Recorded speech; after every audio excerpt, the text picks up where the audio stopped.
Bonjour. Aujourd'hui, nous allons examiner en détail les capacités du Galaxy A57 5G. C'est un appareil de milieu de gamme, mais en termes de logiciel, il se rapproche désormais autant que possible des modèles phares. Le système One UI cache un très grand nombre de réglages qui sont soit masqués par défaut, désactivés, ou enfouis si profondément que très peu de personnes les connaissent.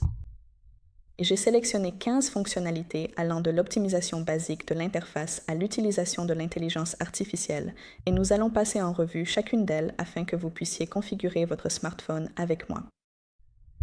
Et nous allons commencer par la chose la plus simple, mais la plus importante, la façon dont nous utilisons notre smartphone au quotidien. Et la première fonctionnalité consiste à personnaliser le bouton latéral. Par défaut, maintenir le bouton d'alimentation enfoncé active l'assistant Bixby. Dans notre réalité, ce n'est pas toujours pratique. Alors, que faire? Nous allons dans les paramètres, puis nous sélectionnons Fonction avancée, et ici, nous choisissons Touche latérale. Je vous recommande de changer l'activation de l'assistant pour le menu d'arrêt et d'attribuer à la double pression ce dont vous avez le plus besoin. C'est-à-dire, cela peut être l'appareil photo, la lampe torche, la loupe, etc. N'importe quelle application. La prochaine chose intéressante que je veux vous montrer, ce sont les piles de widgets. Ainsi, pour éviter d'encombrer votre espace de travail avec une multitude d'icônes, Samsung propose des piles. Et parfois, on a vraiment envie de profiter pleinement de tout l'espace de l'écran. Et comment ça fonctionne?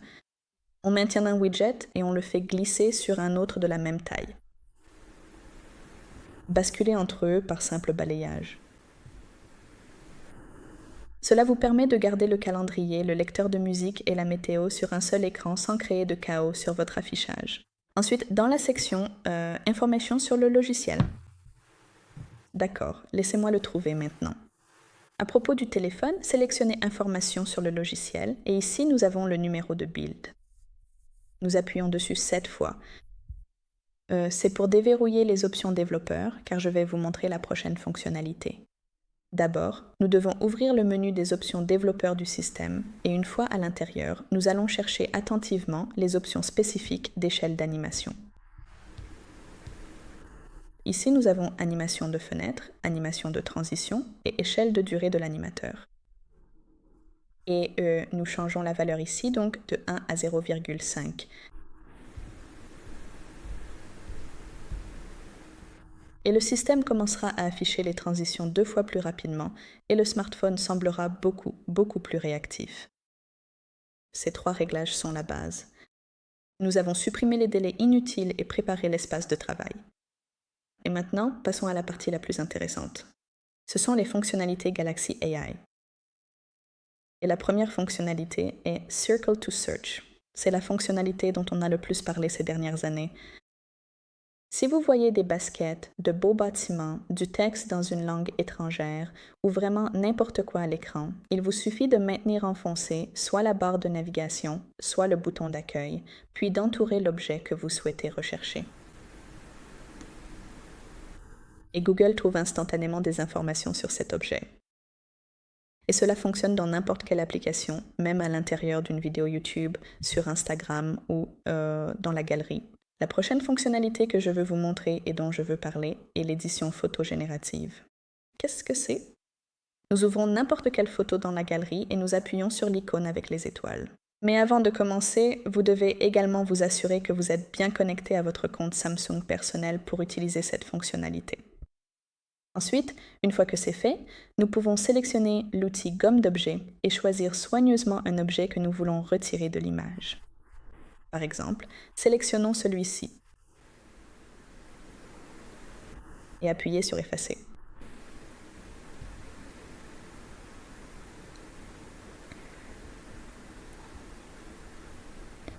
L'objet est supprimé et l'IA remplit automatiquement l'arrière-plan dans l'espace vide. Globalement, il n'y a eu aucune difficulté avec cela. Bien sûr, parfois il y a des tentatives infructueuses. C'est un outil de retouche professionnel.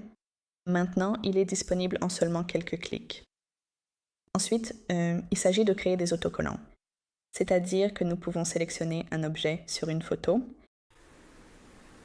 Pour l'instant, je ne peux pas le faire. Il vous faut une autre photo pour cela. Mais si vous maintenez simplement votre doigt sur une personne ou un objet dans la galerie, le smartphone va automatiquement le séparer de l'arrière-plan et l'image obtenue peut être enregistrée comme autocollant et immédiatement envoyée dans une messagerie par exemple. Ainsi, vous n'avez plus besoin d'utiliser d'applications tierces pour supprimer l'arrière-plan. Et comme vous pouvez le voir, l'IA dans le A57 n'est pas seulement un mot à la mode, mais de véritables outils pour travailler avec l'information et le contenu. Passons maintenant au son et aux notifications. Et la première chose, c'est le son d'application séparé. C'est utile si vous diffusez de la musique sur une enceinte via Bluetooth, mais que vous souhaitez regarder des vidéos sur les réseaux sociaux. Dans les paramètres de son, activez le son d'application séparé, et maintenant la musique sera diffusée sur l'enceinte, tandis que le son d'une application spécifique ne sortira que par les haut-parleurs de votre téléphone, sans perturber l'ambiance générale. La prochaine chose dont je veux parler, c'est le journal des notifications. Parfois, il se peut que vous balayiez accidentellement une notification importante avant d'avoir eu le temps de la lire. Donc, dans les paramètres de notification, cherchez le journal des notifications. En général, je pense qu'il se trouve dans les paramètres avancés supplémentaires. Oui, ici nous avons l'historique des notifications, donc nous l'activons. Et ici, tout l'historique des messages des dernières 24 heures sera sauvegardé. Même si l'expéditeur supprime un message dans la messagerie, il restera très probablement dans le journal système. La prochaine fonctionnalité que je veux aussi vous montrer, c'est laissez-moi voir. Voilà. C'est l'historique de la limite de volume. Donc nous allons dans les paramètres de volume, son et vibration, et ici, vous pouvez définir une limite maximale de volume. Nous sélectionnons volume et ici, nous appuyons sur les 3 points. Ici, nous avons média, limite, activez-le et choisissez la limite. C'est utile si vous écoutez souvent de la musique avec des écouteurs et que vous voulez protéger votre audition. Ou par exemple, si le téléphone se retrouve parfois entre les mains d'enfants. Les sons de notification concernent vraiment le confort. Une fois que vous les avez configurés, vous ne serez plus distrait par des bruits inutiles. Et maintenant, passons à la sécurité. Donc la première fonctionnalité dont je veux parler est le dossier sécurisé. Alors, où le trouve-t-on? Allez dans les paramètres de sécurité. Ici, nous sélectionnons paramètres de sécurité supplémentaires. Ici, nous avons le dossier sécurisé. C'est un espace chiffré.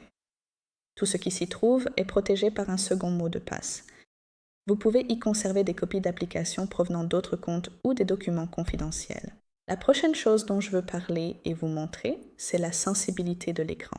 Si par exemple vous avez mis une vitre de protection sur l'écran, parfois le capteur tactile peut moins bien fonctionner. Allons dans la section affichage et ici nous avons la sensibilité tactile. Nous l'activons. Cela augmente la réactivité de l'écran et le capteur d'empreinte digitale commence à fonctionner de manière plus fiable.